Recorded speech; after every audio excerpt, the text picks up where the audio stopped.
Hello ಸ್ನೇಹಿತರೆ, welcome back to Shubha channel. Varahi ದೇವಿಯ ಸ್ಮರಣೆ ಮಾಡ್ತಾ ವಿಡಿಯೋ ಶುರು ಮಾಡ್ತಾ ಇದ್ದೀನಿ. ಈ ದಿನ ಆಷಾಢ ಶುಕ್ರವಾರ, ಅದರಲ್ಲೂ ಅಮಾವಾಸ್ಯೆ ಬೇರೆ ಇದೆ. ಹಾಗಾಗಿ ವಾರಾಹಿ ದೇವಿಯನ್ನು ನೆನೆದು ನಾವು ಸಂಜೆ 7 ಗಂಟೆಯಿಂದ 10 ಗಂಟೆ ರಾತ್ರಿ ತನಕ ನಾವು ಪೂಜೆಯನ್ನು ಮಾಡಬೇಕಂದ್ರೆ ಅರಿಶಿಣದಿಂದ ಯಾವ ಕೆಲಸವನ್ನು ಮಾಡಬೇಕು, ಈ ರೀತಿ ಮಾಡೋದ್ರಿಂದ ನಮಗೆ ಯಾವೆಲ್ಲ ಅನುಕೂಲಗಳಾಗತ್ತೆ ಅಂತಲೂ ತಿಳಿಸ್ಕೊಡ್ತಾ ಇದ್ದೀನಿ.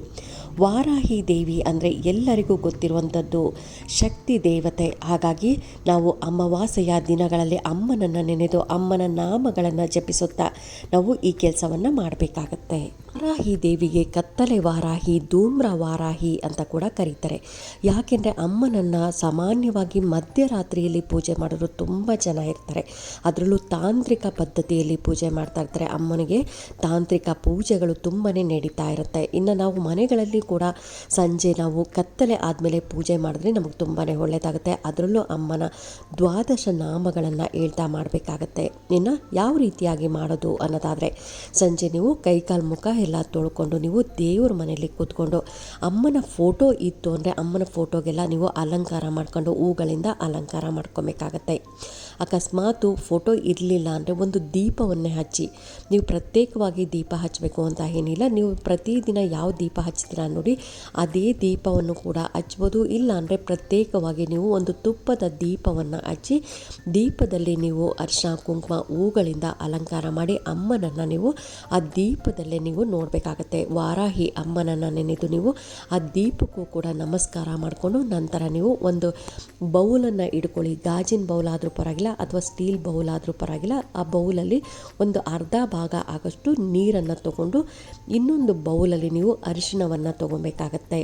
ನಿಮಗೇನು ಕೆಲಸ ಆಗಬೇಕು ಅದನ್ನು ವಾರಾಹಿ ದೇವಿಯನ್ನು ನೆನೆದು, ಅಮ್ಮ ನನಗಿಂತ ಕೆಲಸ ಆಗಬೇಕು, ನನಗೆ ಈ ಕೆಲಸ ಮಾಡಿಕೊಡಮ್ಮ ಅಂತ ನೀವು ಅಮ್ಮನನ್ನು ಭಕ್ತಿ ಶ್ರದ್ಧೆ ನಂಬಿಕೆಯಿಂದ ಬೇಡ್ಕೊಬೇಕಾಗತ್ತೆ.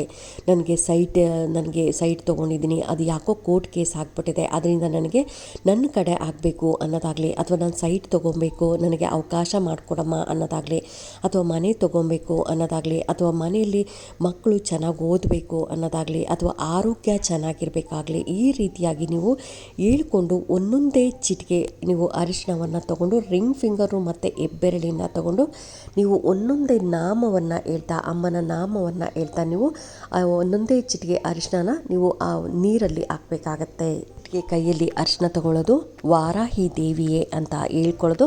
ನಂತರ ಆ ಚಿಟಿಕೆ ಅರಿಶಿಣವನ್ನು ನೀವು ನೀರಲ್ಲಿ ಹಾಕ್ತಾ ಓಂ ಪಂಚಮೇ ನಮಃ, ಇನ್ನೊಂದು ಚಿಟಿಕೆ ಅರಿಶಿನ ತಗೊಳ್ಳಿ, ಓಂ ದಂಡನಾಥಾಯೇ ನಮಃ, ಓಂ ಸಂಕೇತಾಯೇ ನಮಃ, ಓಂ ಸಮಯೇಶ್ವರ್ಯೇ ನಮಃ, ಓಂ ಸಮಯ ಸಂಕೇತಾಯೇ ನಮಃ, ಓಂ ವಾರಾಹೇ ನಮಃ, ಓಂ ಪೋತ್ರಿನ್ನೇ ನಮಃ, ಓಂ ಶಿವಾಯೇ ನಮಃ, ಓಂ ವಾರ್ತಾಳ್ಯೇ ನಮಃ, ಓಂ ಮಹಾಸೇನಾಯೇ ನಮಃ, ಓಂ ಆಜ್ಞಾಚಕ್ರೇಶ್ವರಯ್ಯೇ ನಮಃ, ಓಂ ಹರಿಗ್ನೇ ನಮಃ ಅಂತ ನೀವು 12 ದ್ವಾದಶ ನಾಮಗಳನ್ನು ಹೇಳ್ತಾ ನೀವು ಒಂದೊಂದೇ ಚಿಟಿಕೆ ಅರಿಶಿನ ತಗೊಂಡು ನೀವು ಆ ಬೌಲಲ್ಲಿ ಅಂದರೆ ಆ ನೀರಿಗೆ ಹಾಕಬೇಕಾಗತ್ತೆ.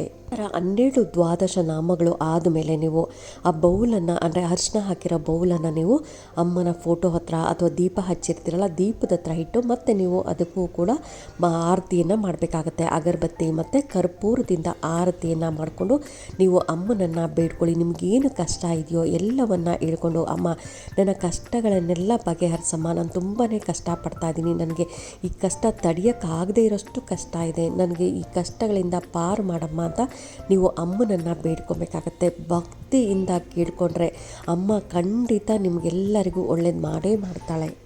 ಅರಿಶಿನ ನೀರು ಇರುತ್ತಲ್ಲ ಆ ನೀರನ್ನು ನೀವು ಕೂಡ ನಿಮ್ಮ ತಲೆ ಮೇಲೆ ಪ್ರೋಕ್ಷಣೆ ಮಾಡ್ಕೊಳ್ಳಿ.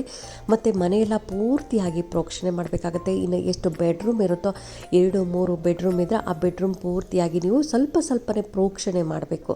ನೀವು ಬಾತ್ರೂಮ್ ಟಾಯ್ಲೆಟ್ ಬಿಟ್ಟು ಎಲ್ಲ ಕಡೆ ದೇವ್ರ ಮನೆಯಲ್ಲಿ ಮತ್ತು ಹಾಗೆಯೇ ಬಾಗಿಲು ಮುಂದೆ ಹೊರಗಡೆ ಎಲ್ಲ ಪೂರ್ತಿಯಾಗಿ ನೀವು ಪ್ರೋಕ್ಷಣೆ ಮಾಡಬೇಕಾಗತ್ತೆ. ಯಾಕೆಂದರೆ ಅಮ್ಮನ ಶಕ್ತಿಯುತವಾದ ಮಂತ್ರಗಳನ್ನು ನೀವು ಹೇಳಿರ್ತೀರ. ಹಾಗಾಗಿ ನಿಮ್ಮ ಮನೇಲಿ ಏನಾದರೂ ನೆಗೆಟಿವ್ ಎನರ್ಜಿ ಇತ್ತು, ಕೆಟ್ಟ ಶಕ್ತಿ ಇತ್ತು ಅಂದರೆ ಅದೂ ಕೂಡ ತೊಲಗಿ ಹೋಗುತ್ತೆ. ಅಮ್ಮನ ಮಂತ್ರಗಳಿಗೆ ಅಷ್ಟೊಂದು ಶಕ್ತಿ ಇರುತ್ತೆ ಸ್ನೇಹಿತರೆ. ಹಾಗಾಗಿ ಮನೇಲಿ ಎಷ್ಟು ಜನ ಇರ್ತೀರ ನೋಡಿ, ಅಷ್ಟೋ ಜನನೂ ತಲೆ ಮೇಲೆ ಪ್ರೋಕ್ಷಣೆ ಮಾಡ್ಕೊಬೇಕಾಗತ್ತೆ.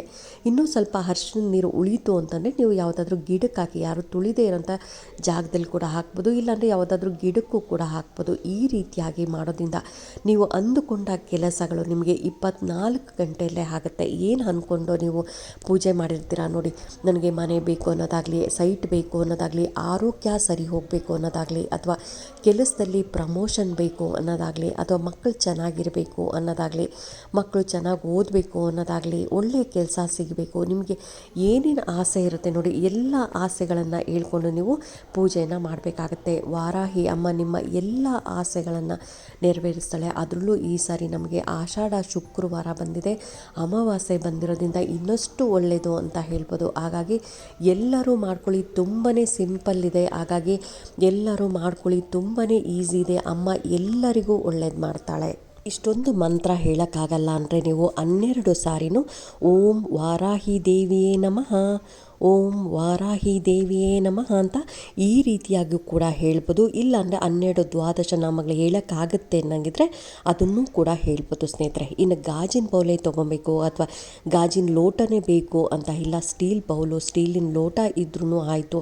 ನಿಮಗೆ ಇದೇ ಬೌಲು ಬೇಕು ಅಂತ ಏನೂ ಇಲ್ಲ ಇಲ್ಲಿ. ಒಟ್ಟು ನಿಮಗೆ ಅರಿಶಿನ ಬೇಕಾಗುತ್ತೆ, ಸ್ವಲ್ಪ ನೀರು ಬೇಕಾಗುತ್ತೆ, ಅಮ್ಮನ ಮಂತ್ರಗಳನ್ನು ಹೇಳಬೇಕಾಗತ್ತೆ. ಇಷ್ಟಿದ್ರೆ ಸಾಕು.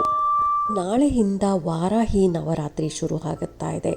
9 ದಿನಗಳ ಕಾಲ ವಾರಾಹಿ ನವರಾತ್ರಿ ಇರುತ್ತೆ. ಹಾಗಾಗಿ ನೀವು ಸಂಕಲ್ಪ ಮಾಡಿಕೊಂಡು 9 ದಿನಗಳ ಕಾಲ ನೀವು ನಾನ್ ವೆಜ್ ತಿಂದೆ ನೀವು ಪೂಜೆಯನ್ನು ಮಾಡಬೇಕಾಗತ್ತೆ. ತುಂಬಾ ಒಳ್ಳೆಯದಾಗುತ್ತೆ. ತುಂಬ ಶಕ್ತಿಯುತವಾದಂಥ ವಾರಾಹಿ ದೇವಿಯ ಮಂತ್ರಗಳನ್ನು ಹೇಳ್ಕೊಡ್ತೀನಿ. ಪ್ರತಿದಿನವೂ ನೀವು ಈ ರೀತಿಯಾಗಿ ಮಾಡಿ. ನೆಕ್ಸ್ಟ್ ವಿಡಿಯೋದಲ್ಲಿ ನಾನು 9 ದಿನಗಳ ಕಾಲ ಯಾವ ರೀತಿಯಾಗಿ ಮಂತ್ರಗಳನ್ನ ಹೇಳ್ಕೊಬೇಕು ಅಂತ ಅದನ್ನು ಕೂಡ ವಿಡಿಯೋದಲ್ಲಿ ತಿಳಿಸ್ಕೊಡ್ತೀನಿ. ಹಾಗಾಗಿ ಎಲ್ಲರೂ ಮಾಡ್ಕೊಳ್ಳಿ, ಅಮ್ಮನ ಆಶೀರ್ವಾದ ಎಲ್ಲರೂ ಪಡ್ಕೊಳ್ಳಿ. ಮತ್ತು ಇಂತಹ ದಿನಗಳು ಇನ್ನು 1 ವರ್ಷ ಬೇಕಾಗುತ್ತೆ ನಮಗೆ ವಾರಾಹಿ ಅಮ್ಮನ ನವರಾತ್ರಿ ಬಂದು ನಾವು ಪೂಜೆ ಮಾಡೋದಕ್ಕೆ ನೆಕ್ಸ್ಟ್ ಇಯರ್ ಕಾಯಬೇಕಾಗತ್ತೆ. ಹಾಗಾಗಿ ಈ ಸಾರಿ ಬಂದಿರುವಂಥ ಅವಕಾಶಗಳನ್ನು ಎಲ್ಲರೂ ಉಪಯೋಗಿಸ್ಕೊಳ್ಳಿ ಅಂತ ಹೇಳ್ತಾ ಈ ವಿಡಿಯೋ ಹೇಗೆ ಅನ್ನಿಸ್ತು ಅಂತ ಕಾಮೆಂಟ್ ಸೆಕ್ಷನಲ್ಲಿ ಕಾಮೆಂಟ್ ಮಾಡಿ, ಲೈಕ್ ಮಾಡಿ, ಶೇರ್ ಮಾಡಿ. ಇನ್ನೂ ನನ್ನ ಚಾನಲ್ಗೆ ಯಾರೆಲ್ಲ ಸಬ್ಸ್ಕ್ರೈಬ್ ಮಾಡಿದೆ ಹಾಗೆ ನೋಡ್ತಾ ಇದ್ದರೆ ಎಲ್ಲರೂ ಸಬ್ಸ್ಕ್ರೈಬ್ ಮಾಡ್ಕೊಳ್ಳಿ. ಪಕ್ಕದಲ್ಲಿರುವಂಥ ಬೆಲ್ ಐಕಾನ್ ಪ್ರೆಸ್ ಮಾಡೋದ್ರಿಂದ ನಾನು ಹಾಕೋ ವಿಡಿಯೋಗಳೆಲ್ಲ ಬೇಗ ಬಂದು ತಲುಪುತ್ತೆ. Thank you.